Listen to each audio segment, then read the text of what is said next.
En 1924, l'expédition Citroën Centrafrique, deuxième mission Art au loin du Breuil, traversa le continent noir tout entier d'Oran à Madagascar, et ce fut la croisière noire.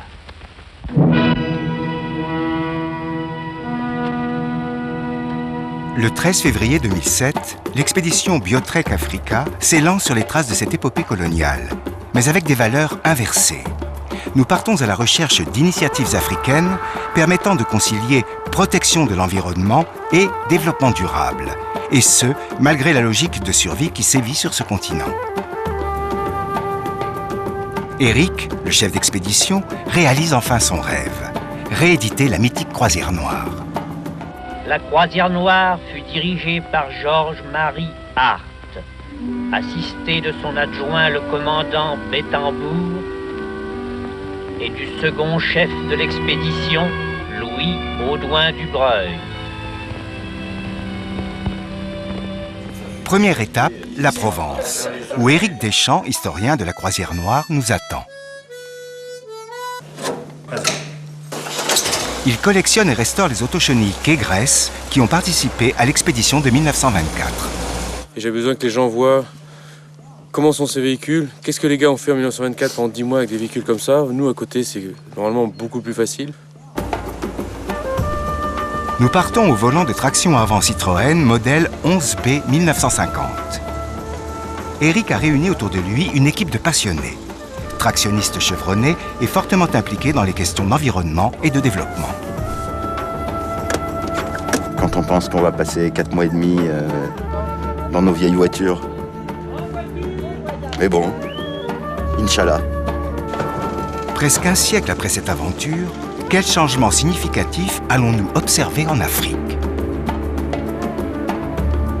L'aventure commence, effectivement. Ça fait 2 ans qu'on travaille là-dessus. Quand la porte du bateau va s'ouvrir, on a 25 000 km devant nous pour aller jusqu'à Madagascar. Éric a traversé tous les continents avec ses tractions. Outre la sympathique curiosité qu'elle suscite, ces vieilles Citroën présentent l'avantage d'avoir des mécaniques simples, comme l'essentiel du parc automobile africain. Nous voulons démontrer que ces vieux moteurs peuvent fonctionner sans aucune modification avec du biocarburant.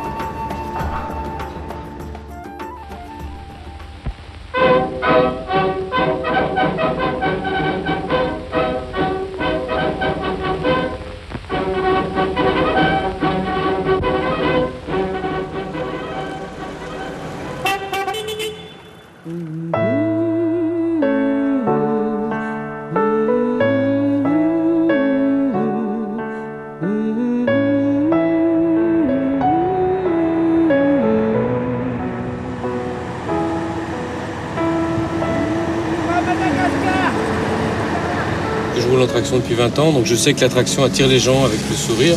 Je suis toujours content de vous montrer que cette voiture a vraiment un capital d'attraction, comme on dit.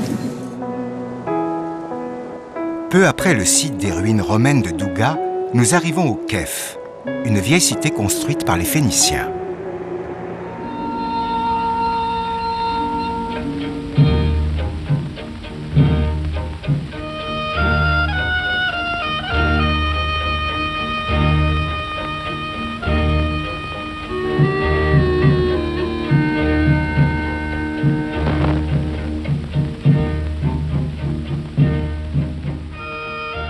Comme il y a 80 ans, les palmeraies permettent à la Tunisie d'être toujours un grand producteur de dattes.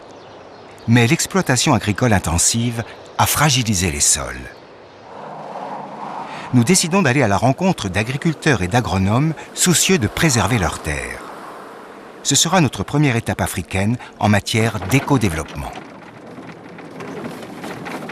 Le droit de vivre sur la terre, c'est un droit universel. mais il faut la conserver. Il ne faut pas, user la terre. Même du point de vue culturel, du point de vue même religieux. Il ne faut pas user la terre. Parce que les générations futures, ils ont le droit à cette terre-là. Mohamed. C'est comme une maison. C'est une maison, Ah oui? Magnifique sur le toit. Ah oui, ça c'est super. C'est ma coquille. Vous voulez voir la chambre si vous intéresse? On a toujours à la maison une grande chambre pour les filles, les femmes, et une chambre pour les hommes et tout, parce que la nuit on se sépare. Alors que normalement c'est la nuit qu'il ne faut pas se séparer. Non. Le jour il faut se séparer, mais la nuit. Le café est prêt. Il faut y aller très doucement parce que comme c'est... L'hospitalité pour nous est quelque chose de comme sacré. Mohamed fait partie des agriculteurs qui travaillent sur le semi-direct, c'est-à-dire qu'ils plantent des sélections de graines dans le sol sans labourer le sol, avec une technique beaucoup moins agressive par rapport au sol. Et ils ont développé avec un groupe d'agriculteurs à peu près 9000 hectares en Tunisie. Ce sont vraiment des pionniers. Il a l'air de rien comme ça, mais c'est un génie de l'agriculture.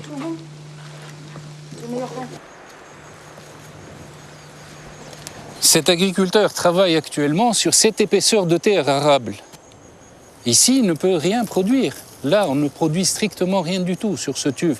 Il travaille sur cette parcelle. Elle est en train de partir tout doucement. Et il faudrait qu'il arrête ses dégâts à ce niveau-là. Et essayer de trouver la solution pour régler ce problème-là. La solution, c'est la technique du semi-direct.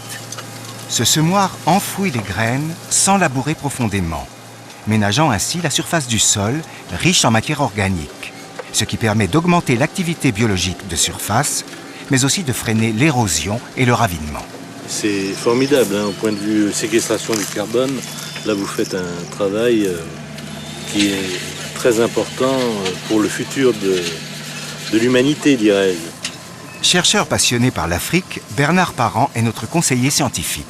Ses connaissances seront indispensables à l'expédition. Le voilà, le ver de terre que je cherchais. Le champion est là. Les résidus de paille de l'année dernière sont en pleine décomposition et on a trouvé le ver qui était à l'intérieur, qui travaillait là. Il était là. Ça prouve que ça vit. L'existence du lombric est une victoire.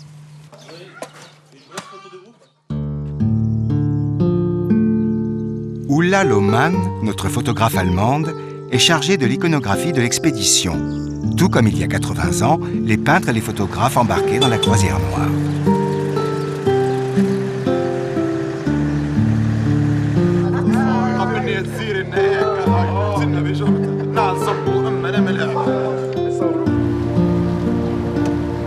Cap vers l'Algérie. La pluie nous surprend, alors qu'elle a été si rare depuis 2 ans.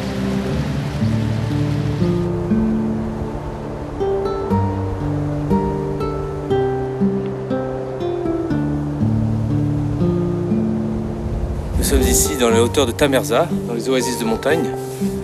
Nous avons ici notre ami le Sahara, à qui nous devons respect. Dans 2 jours, nous entamons sa traversée, à peu près 4500-5000 km. Nous pénétrons dans le domaine du Grand Sahara, 8 500 000 km². C'est le plus grand désert de la planète. Et d'après les experts, son étendue ne cesse de croître.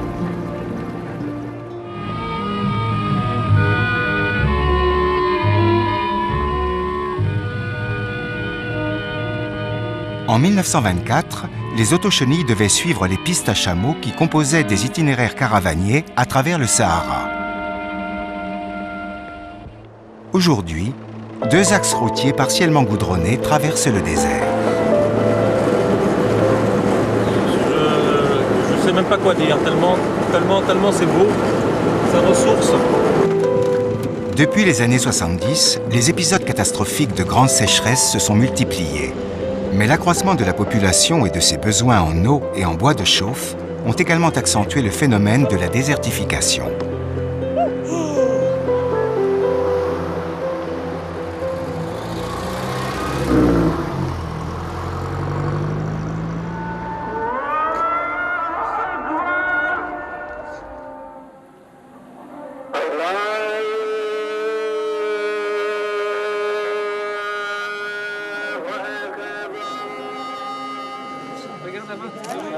Dans ce pays à forte tradition islamique mozabite, la gestion de l'eau est un problème fondamental.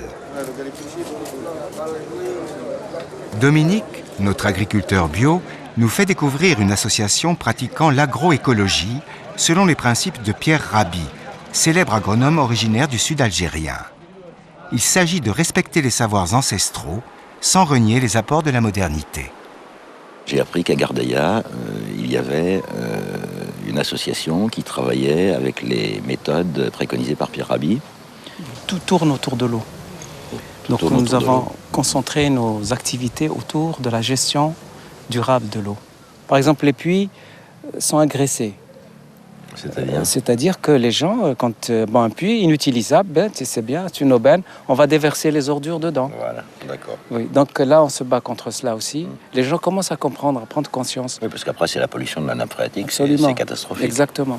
Donc c'est ce qu'on leur dit. On leur dit, la nappe albienne, c'est pas durable.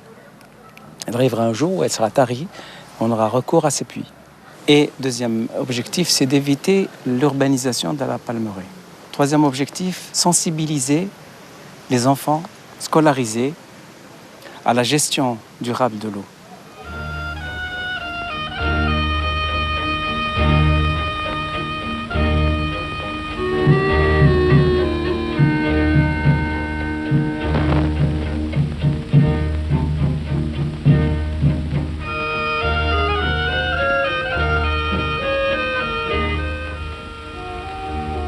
Après les derniers palmiers commence l'inexorable désert.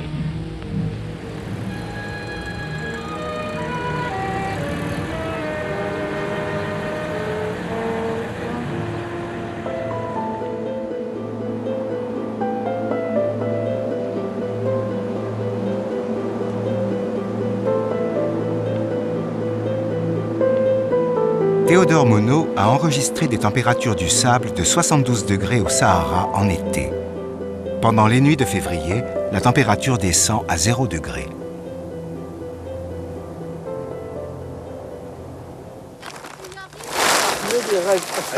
C'est comme ça. C'est comme ça. Alors, ils ont dit comme ça. Il y a plus qu'il y a.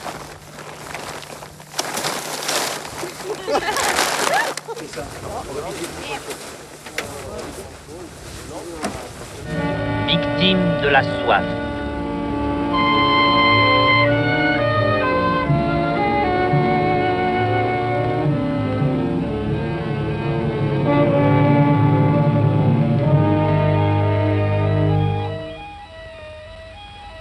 Et les voitures passèrent, déchirant de leurs sillons le linceul de sable qui semblait devoir être éternel.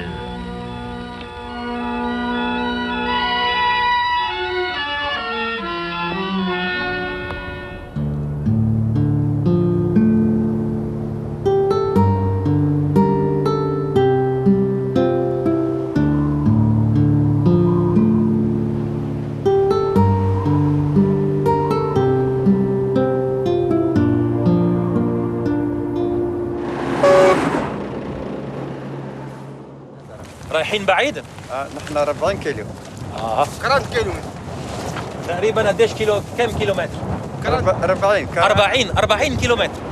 Nida, d'origine libanaise, est heureux de pouvoir échanger quelques mots en arabe avec une de ces familles Touaregs qui continuent de traverser le désert. Les grandes caravanes transsahariennes des Touaregs, aux milliers de chameaux, ont effectivement disparu, condamnées par la suprématie des camions et les grandes sécheresses successives.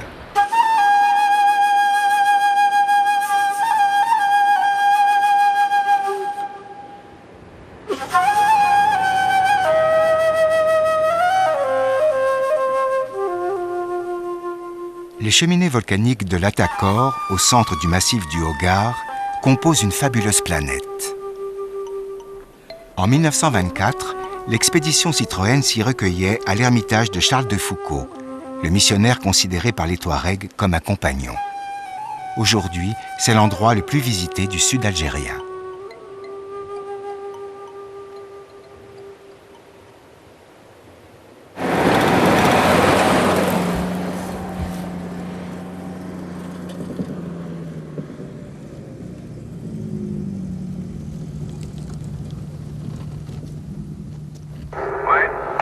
Donc là, nous, on est ensablés avec escargot volant. Popeye est passé devant. Ils sont en train d'attacher Popeye et escargot volant. Ensuite, on repart. Doucement, doucement. Vas-y, vas-y. C'est bien, c'est bien. Ouais, c'est bon. Continue, c'est bon, c'est bon. Ok, alors. Attends, accélère un petit peu, accélère. Faut que ça se tente. Voilà. Moi, je t'ai appelé, j'ai pas de réponse. Écoute, tu vois. C'est sur la piste. Ouais, mais attends, ça. Non, mais sur la piste, il y avait trop de temps ondulé. Attends, la remorque derrière, elle fait ça. La remorque, elle fait ça. Je peux pas vous avoir en plus si vous changez de piste. Moi je suis sur la piste. Si à un je peux moment pas tu nous sortir. perds de vue, tu nous appelles. Vous êtes où et on s'arrête. Mais je vous ai dit, je suis sur la piste principale. Vous changez de piste, moi je peux pas. Tu crois qu'on sait quelle est la piste principale? Roulez un petit peu moins vite. Prenez. Mais je suis à 30 km/h et je m'arrête, je regarde. Bon, c'est moi qui ai tort, ça marche. Non. Bon, La vie est belle. Il n'y a pas de quoi se taper le cul par terre. Faut pas non plus exagérer. Hein. Un peu d'ensablement, une petite corde. On a 2 4x4. Les mecs, si avec ça on s'en sort pas, il faut rentrer chez soi. Hein. Il faut faire de l'exploration dans le jardin.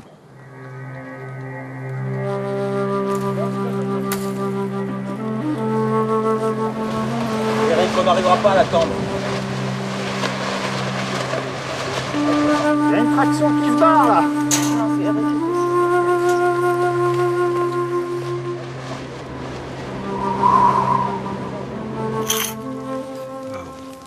Vraiment, c'est la première fois, un embouteillage dans le désert. Même les Paris-Dakar, ils n'ont pas arrivé à faire ça, mais la mission pour le développement rural, comme ils disent. Si c'est ça la mission des Biotrek, c'est vraiment bien ça. Si ça peut apporter surtout des choses aux gens qui sont très pauvres, oui, les gens qui ne savent pas trop quoi faire et ils n'ont pas des idées, donc c'est bien. Et comment tu fais pour reconnaître un sable qui porte bien et un sable mou? Dès qu'on voit que les traces, ça se fonce, ça veut dire qu'il y a du sable mou. D'accord. Ça, on appelle ça l'effet chevache, c'est là aussi. Oui. Dans l'effet chevache, il faut toujours faire attention. Oui. Parce que parfois, il y a un grand trou. Voilà, comme ça, on ne va pas dans le... C'est très bien. On va pas dans le là, tu fais au milieu. Tu vois, regarde comment ça vient. Oh, c'est incroyable. Voyez,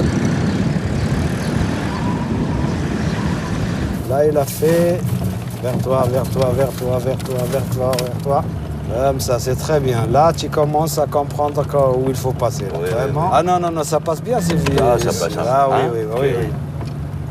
Mon moteur commence à chauffer un petit peu, il faut qu'on s'arrête là. Je suis presque à 100 degrés. Et j'ai pas... Bon, laisse ouvert, ça va pas. Et je vous dis...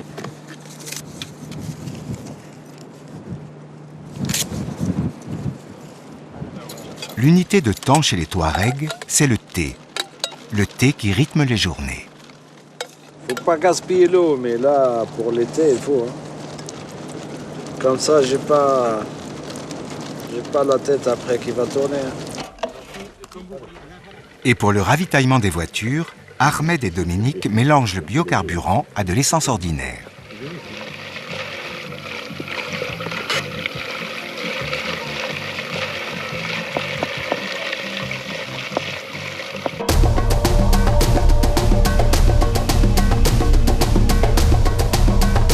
Laisse-la retourner encore. Allez.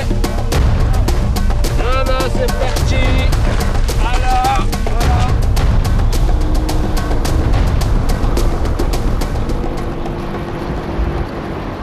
Ce passage, je le sens pas bien. Jusqu'à maintenant, ça allait, mais là, les traces me paraissent vraiment profondes. Le vent de sable en plus, c'est tout pour plaire. Notre progression est lente. Pas plus de 16 km par heure. C'est quoi, ça fait le 6e aujourd'hui, non? Le 6 mars, un mois après notre départ, nous arrivons enfin à la frontière du Niger, portail vers l'Afrique noire. Amada, notre guide, nous y attend depuis 3 jours. C'est sûr qu'il est cuit. Il explique à Alix la technique de cuisson du pain dans le sable. C'est la taguela. On fait ça pour les étrangers qui viennent de loin. Nous sommes des gens de la liberté. Nous sommes des gens qui ont vécu la liberté. Tu vois, cet espace-là. Tu peux regarder jusqu'à 600 km par là, 600 km là, 600 km là. Là, tu as l'Algérie, là, tu as le Mali, et là, tu as le Niger. Et au port de désert, de l'autre côté, il y a la Libye. Donc, on passe là-bas avec nos chameaux, tranquille, on ne veut pas les dérangements. On vient dans cet espace, on vit dans cet espace pour la liberté. C'est pas de frontières. Il n'y a pas de frontières, on ne connaît pas les frontières. Et les frontières, ça existait après. Je ne sais pas comment t'expliquer l'amour que moi j'ai pour les déserts.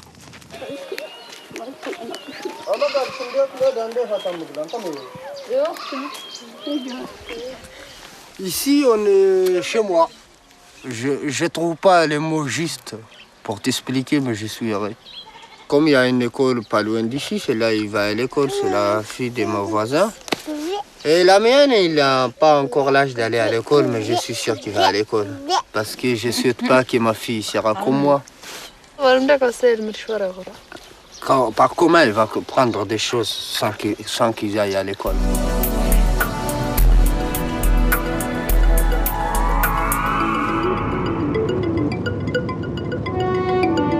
La piste longe les mines d'uranium d'Arlit, exploitées par la société française Areva. Je ne te montre pas trop parce qu'il y a un gardien. Leur objectif ici, c'était d'enlever l'uranium. C'était pas pour les goudronner les pays, c'était pas pour soigner les gens, les habitants. Leur objectif, c'était enlever l'uranium et après ils s'en foutent ce qui va se passer après. Dans les années 90, une rébellion armée a enflammé le nord du Niger. Amada se recueille sur la tombe de Mano Dayak, son oncle, le leader charismatique Touareg. En 2007, une nouvelle rébellion s'est levée. Ses membres demandent un plus juste partage des ressources naturelles, comme l'uranium.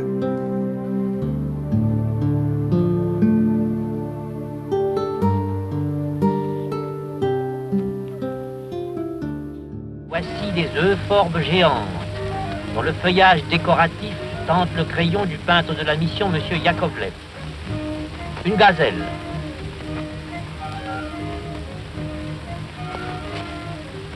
Des autruches.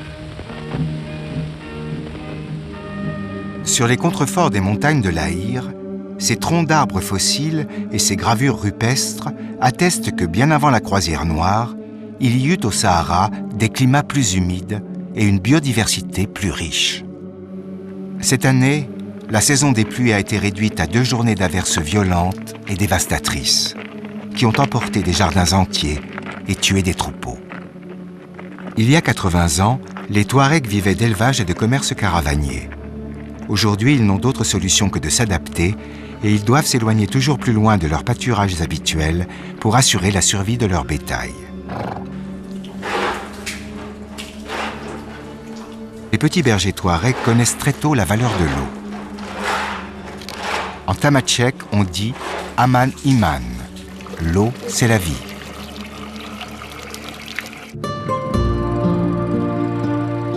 Avant d'atteindre Agadez, Amada nous emmène dans la petite communauté de l'Oued Tiden, où Brahim Feltou organise des actions concrètes de développement menées dans le cadre de la coopération décentralisée.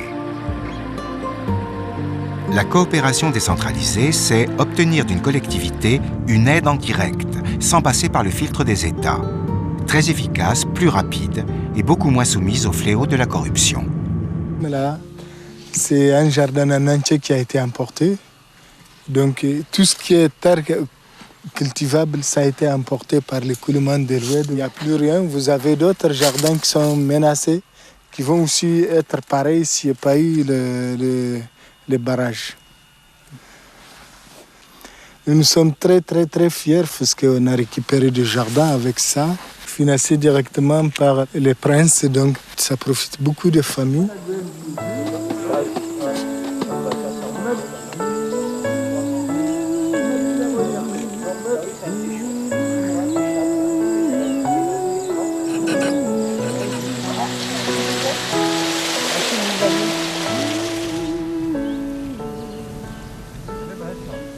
Le pomme solaire, c'est quelque chose qui va servir, qui nous sert. Voilà, maintenant ce champ, il est très grand. C'est vrai qu'avec une chameau, avec les sécheresses, les chameaux ils meurent. Les chameaux ils se fatiguent. Voilà qu'ils ne se fatiguent pas parce qu'il y a toujours le soleil en Afrique. Ils ne mangent pas l'herbe, ils n'ont pas besoin de boire de l'eau, ils ne se fatiguent pas. Ils marchent toujours quand il y a le soleil. C'est extraordinaire. Grâce à ça, on a la tomate, on a les piments, on a l'oignon. On peut planter des arbres qui vont rester toujours.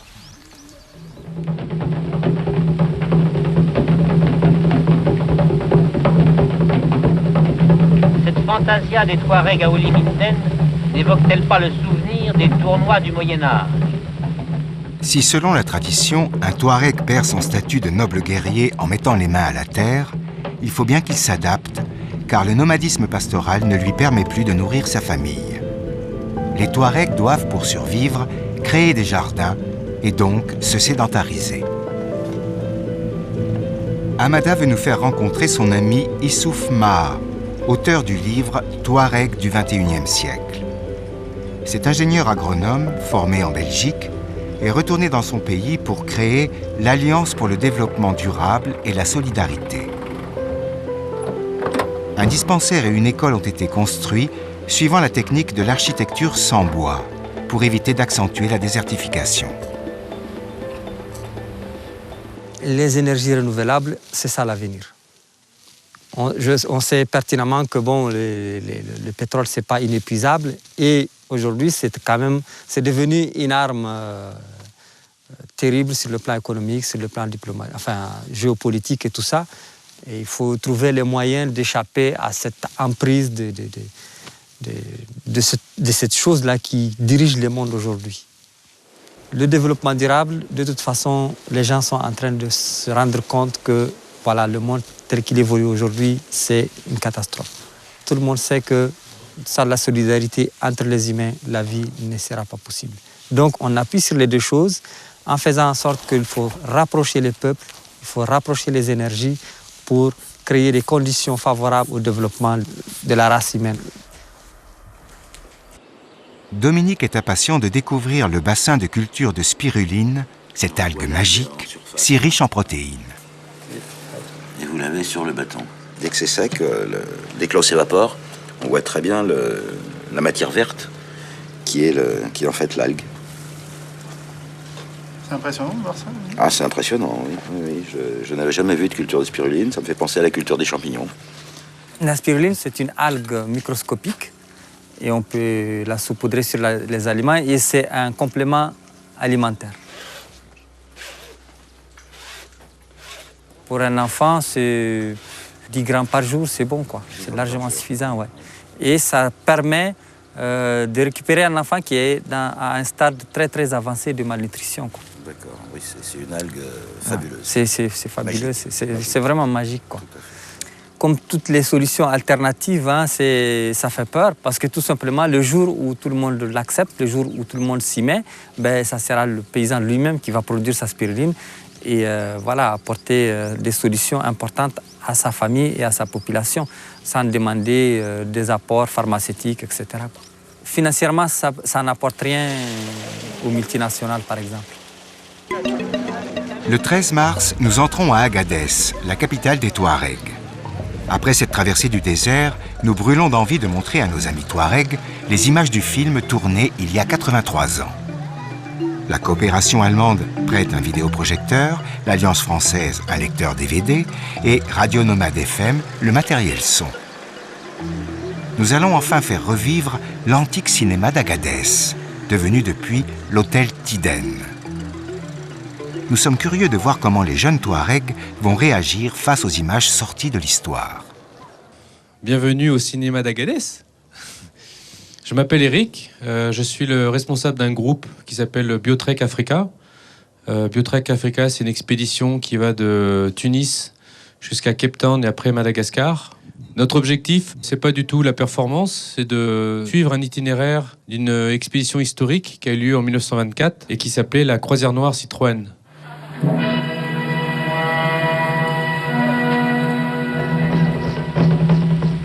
Mais un autre spectacle se prépare, et si on veut le voir bien qu'on soit petit, faut trouver un moyen de dominer la foule.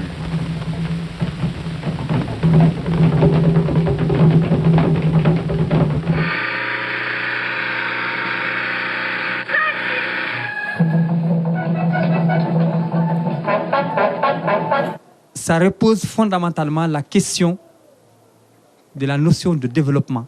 Est-ce qu'on trouverait notre bonheur aujourd'hui dans cet état où on était il y a un siècle? Et avec des nouveaux besoins, on veut se déplacer rapidement, on veut avoir une moto, on veut avoir une voiture, on veut avoir un téléphone portable, on veut, voilà, toutes ces choses-là, on veut s'habiller correctement, etc., font qu'on a besoin d'argent et c'est pour ça qu'on se lance dans une sorte de productivisme où on produit et donc la terre doit supporter plus qu'il y a un siècle et tout ça. Donc c'est tout ça que ça a remué pendant le film. Donc c'est ça le commentaire que j'ai fait. J'ai pas j'avoue que je flotte, quoi. Je me pose beaucoup de questions qui n'étaient pas évidentes avant de voir ces films. Merci.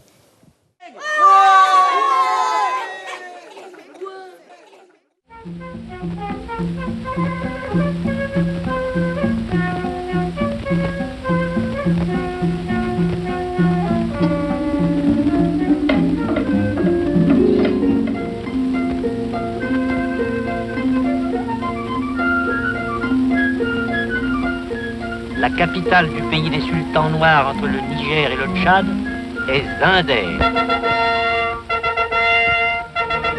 Voici la demeure occupée en 1902 par le commandant Gouraud à Zinder. On arrive devant le palais du sultan.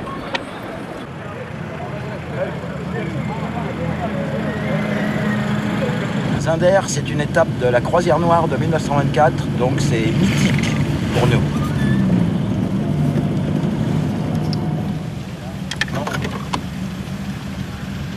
On n'avait pas vu de feu rouge depuis Tunis.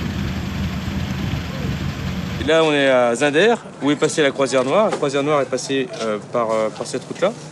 Donc on est au nord de la partie du Nigeria. Et demain, on va essayer d'aller à Difa, qui est à 486 km. Sur cet itinéraire, la progression des tractions est trop difficile, trop lente. Depuis Zinder, nous n'avons parcouru que 200 km. À la tombée de la nuit, il nous faut remorquer la traction de Dominique et chercher refuge dans le village d'Arimaladi.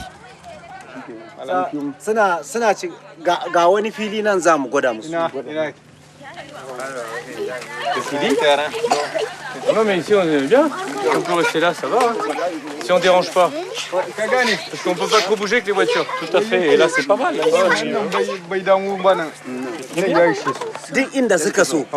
inda suka gani filin da ya musu mun ba su hanya kawai su kwanta yawa aha su duba duk inda na ba yi yogi duka yawa nan muka gida kake da sabaki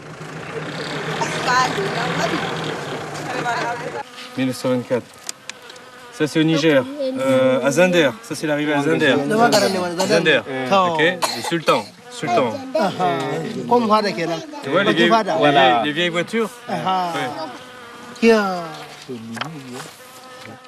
Là ils disent que deviendront ces paradis dans 50 ans? C'est là.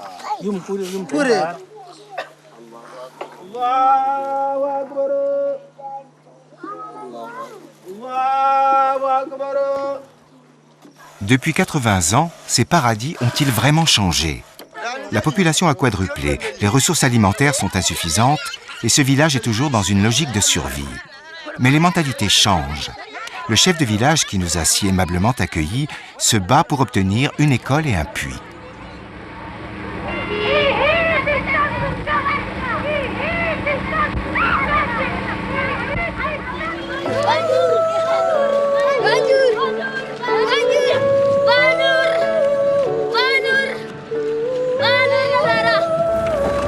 À peu près 25 km, un peu difficile, et après ça roule bien jusqu'à Difa.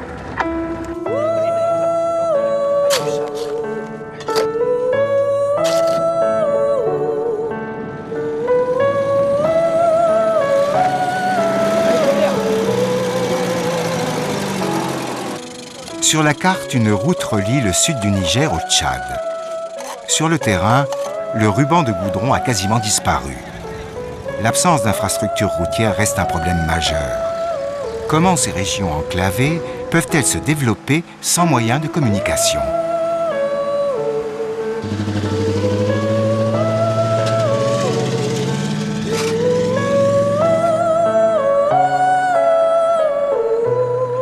Comme ça. 9 heures de lutte avec le sable pour faire parcourir 67 km à nos tractions. Et aux heures chaudes, le mercure atteignait 47 degrés. Sans jamais quitter les territoires français, la liaison automobile de la Méditerranée au Grand Lac africain venait d'être ainsi réalisée pour la première fois le 14 décembre 1924 par l'expédition Citroën. Et l'aube éclaira les eaux libres du Tchad. Seuls, au loin, flottaient quelques groupes de papyrus. Sans doute, la vue de ces radeaux flottants a-t-elle donné aux riverains Boutouma l'idée de construire leur teï-teï en tige de papyrus ou leur flotteur en bois d'embâche. Et le Tchad reste un désert d'eau parmi les déserts de sable. Aujourd'hui, pour rejoindre le poste frontière de Daboua au Tchad, l'unique solution est de suivre les traces des passeurs de voitures clandestins qui empruntent l'ancien lit du lac. Notre guide sera Daniel Soulet, né sur les rives de ce lac agonisant. Ok, une carte de 2003, une carte française. Nous, on est là. On est dans l'eau. Ouais. Ici, là, sur la carte, on est dans l'eau. On est dans l'eau. Et en fait, le lac, il s'arrête ici, là, par là, c'est ça? 42 km, à peu près là. Ouais. L'eau nous a quittés. Ouais.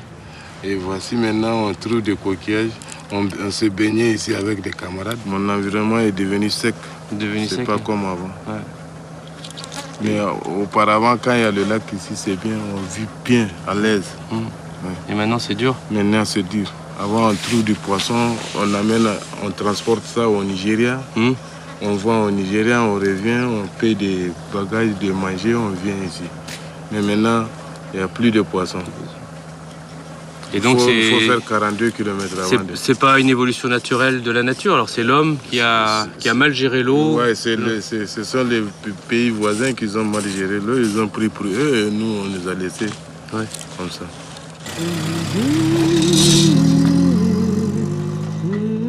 Le lac, qui était autrefois une véritable mer intérieure comparable à la mer Caspienne, occupe aujourd'hui moins de 10% de la surface qu'il couvrait dans les années 60.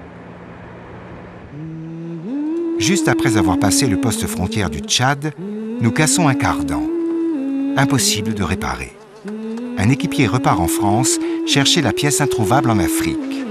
Il mettra une semaine à rejoindre l'expédition.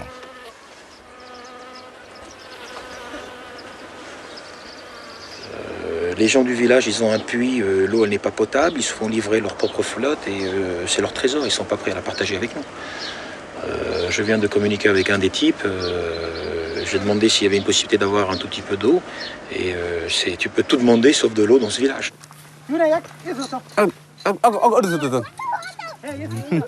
Nous on voit seulement, on voit, c'est mauvais là mais on va voir. Si ça de l'eau là, on va mourir non? Parce qu'on demande des organisations, associations internationales pour venir nous aider toujours rapidement. On a demandé rapide. Parce que nous sommes dans le sable là, tu vas voir, il n'y a pas de manger. C'est l'eau qui fait notre priorité parce qu'on est en train de consommer une eau non potable. C'est la santé. Et l'eau qu'on fait sortir, c'est une eau de couleur jaune, très salée. Mais toutefois, les enfants sont en train de venir du matin au soir. C'est la seule pompe qui est dans un village de 3000 personnes.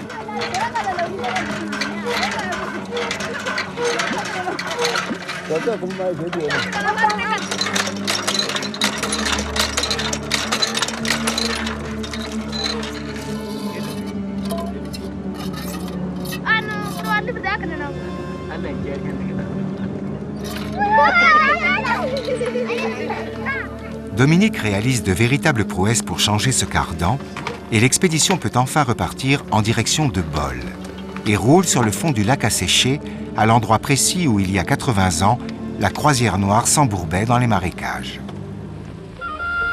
La vie est facile en ces contrées. Et l'on peut acheter ces poissons, que l'on nomme capitaines, pour 50 centimes. Les canards sauvages abondent. Et les caïmans aussi.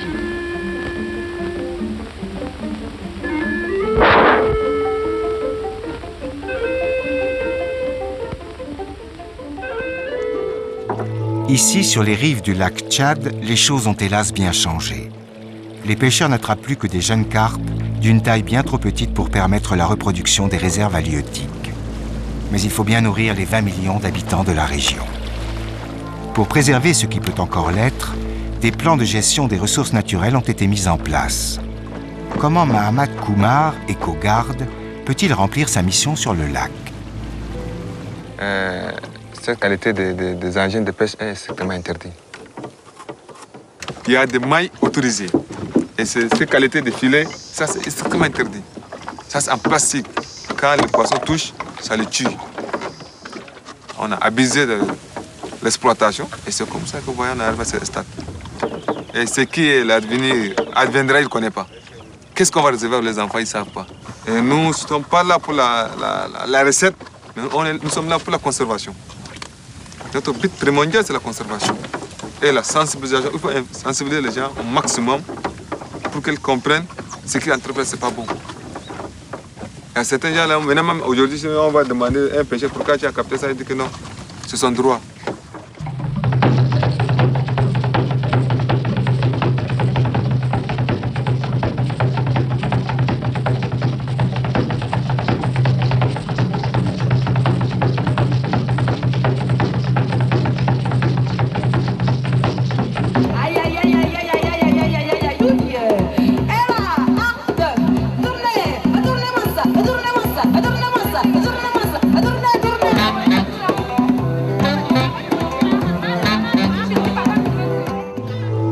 Les autochenilles de la croisière noire avaient mis 2 mois et demi pour arriver à ce qui s'appelait alors Fort Lamy.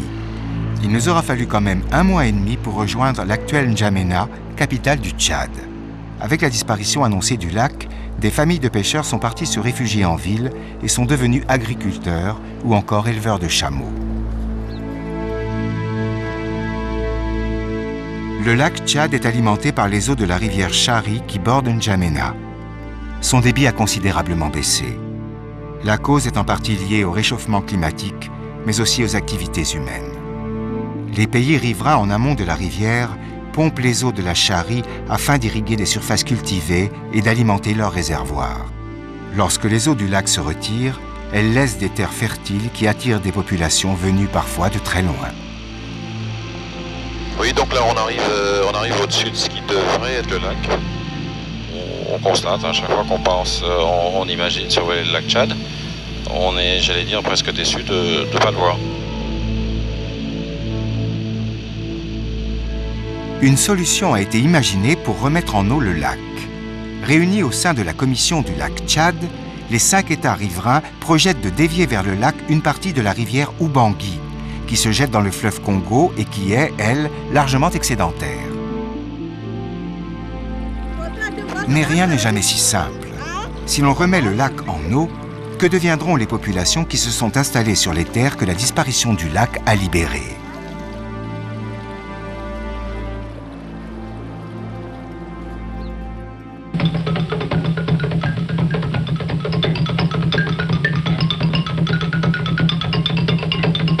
À Mogroum vivaient les Saramassa, dont les femmes portent dans les lèvres des plateaux de métal. Il s'agit là sans doute d'une déformation rituelle destinée à perpétuer dans la tribu l'aspect de son ancêtre qui, selon la croyance fétichiste, est un animal sauvage.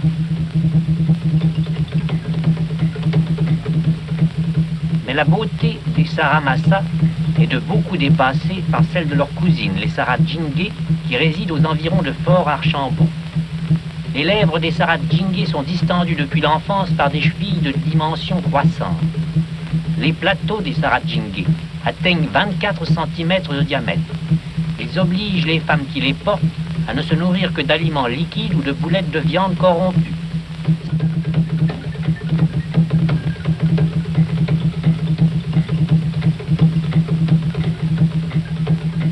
Ces pratiques de mutilation des femmes, effectuées dans des conditions sanitaires terribles, ont heureusement tendance à disparaître. Le 4 avril, nous entrons au Cameroun. Notre première étape sera, hélas, un dispensaire proche de Garoua. Olivier et Nida sont malades, victimes d'une sévère crise de paludisme. Là, nous découvrons une ONG, Ophtalmo Sans Frontières, qui a mis en place une action remarquable pour la lutte contre la cécité. Sur l'année 2006, on a fait 7012 opérations de cataracte. Donc c'est quand même 7000 personnes qui retrouvent la vue. Doucement, doucement. La formation très pointue des soignants leur permet de pratiquer des opérations de la cataracte dans les villages.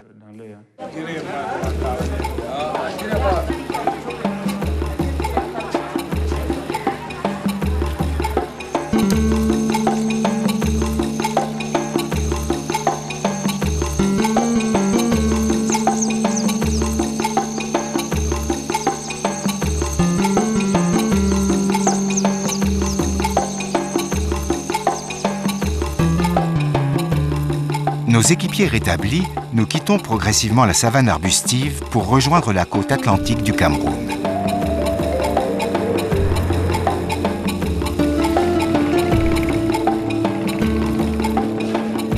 Nous sommes pressés de quitter Douala, cette grande métropole de 2 millions d'habitants. L'expédition progresse sur des pistes rouges, faites de latérite, une terre issue des sols forestiers riche en oxyde de fer. Nous entrons dans le domaine de la grande forêt primaire.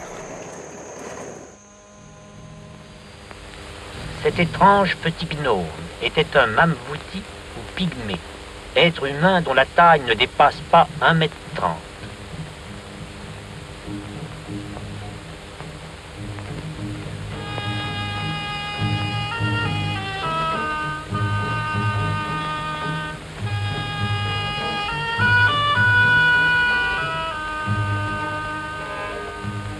Il voulut bien présenter la mission à sa famille qui habitait le coin le plus sombre de la forêt.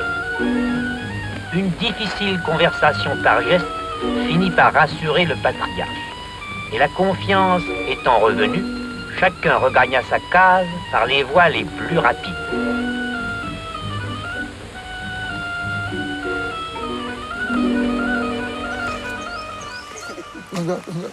En 1924, cette rencontre avec les Pygmées avait été un moment fort de l'expédition.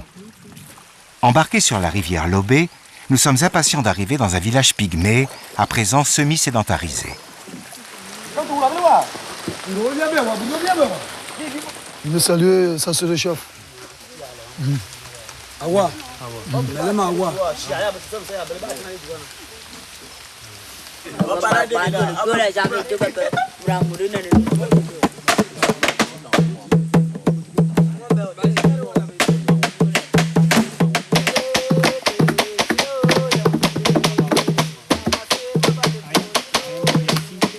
Il reste toutefois quelques tribus pygmées nomades qui vivent encore de la chasse et de la cueillette. Ils s'enfoncent de plus en plus loin au cœur de la forêt.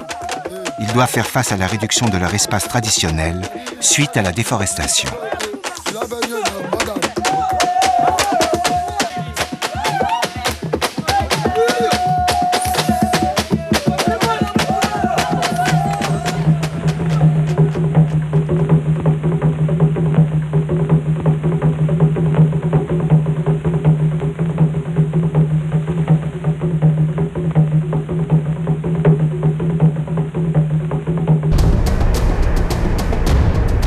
La traversée du continent africain d'ouest en est sera la partie la plus difficile du voyage, et nous le savons.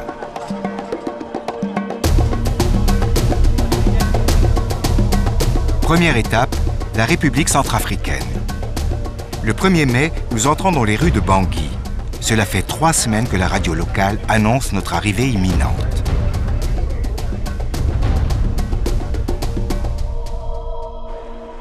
L'université de Bangui attend Bernard Parent, le phytochimiste de l'expédition.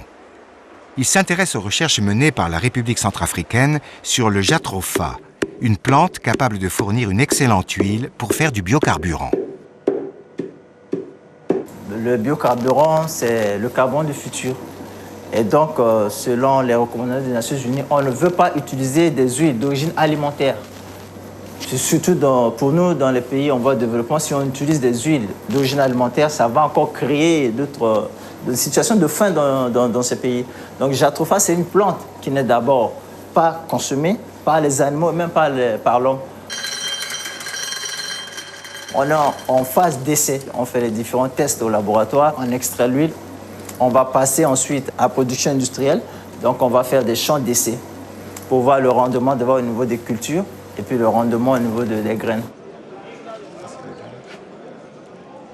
La biodiversité est vaste. Il se pourrait que d'autres espèces végétales également disposent des huiles de ce genre qui ont ces propriétés. Mais il reste à l'homme d'explorer, de chercher à en trouver.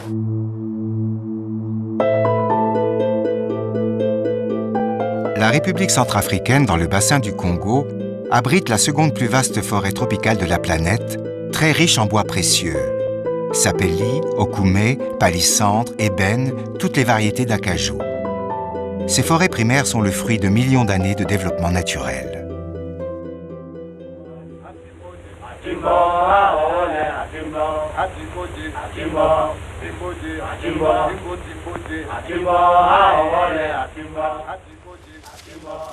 Dominique suit Alain Domery, chargé du plan d'exploitation durable pour une société forestière.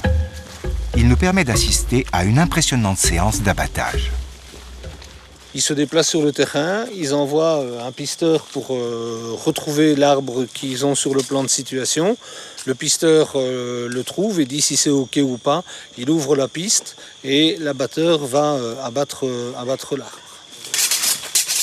Mais pour effectuer ne serait-ce que des coupes sélectives, il faut tailler une route au cœur de la forêt. Et les méfaits sur l'écosystème sont inévitables. C'est le numéro de prospection. Lors de l'inventaire de la ressource, ça prouve que ce sapelli a été observé, a été contrôlé, il a été mesuré, donc il a la bonne dimension.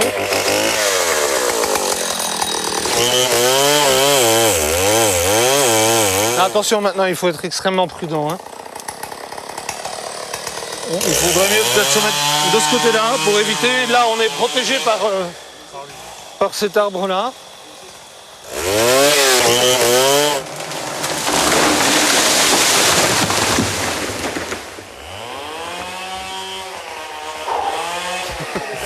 Bien réussi ou pas? C'est un abattage, à mon avis, c'est un abattage. C'est un abattage bien réussi. On va aller voir la souche. Mais maintenant, moi, j'ai moins peur. Imaginons que cet arbre ait été mal abattu, qu'il ait éclaté ou qu'il ait roulé. On perdait 15 mètres cubes de bois. Pour le moment, par exemple, le sapelli, qui est le bois le plus utilisé, a un cours extraordinaire. Donc, la tentation de produire le plus de sapelli possible existe, elle est là, elle est énorme. Et on est limité à un volume de sapelli correspondant à la possibilité annuelle de la forêt. Et ça, c'est une démarche volontaire. Maintenant, nous, en tant que bons exploitants, je parle pour l'ensemble des exploitants centrafricains là, on ne voit pas les retombées économiques, alors que à côté, on peut avoir de mauvais exploitants qui vont exploiter le plus de sapelli possible parce qu'ils vont faire un maximum d'argent, qui vont faire effectivement un maximum d'argent. Nous sommes pénalisés par une attitude plus respectueuse de la forêt. Il y a 83 ans, les demandes en essences rares étaient déjà fortes. Mais des botanistes commençaient à s'interroger sur une possible destruction de la forêt par l'homme.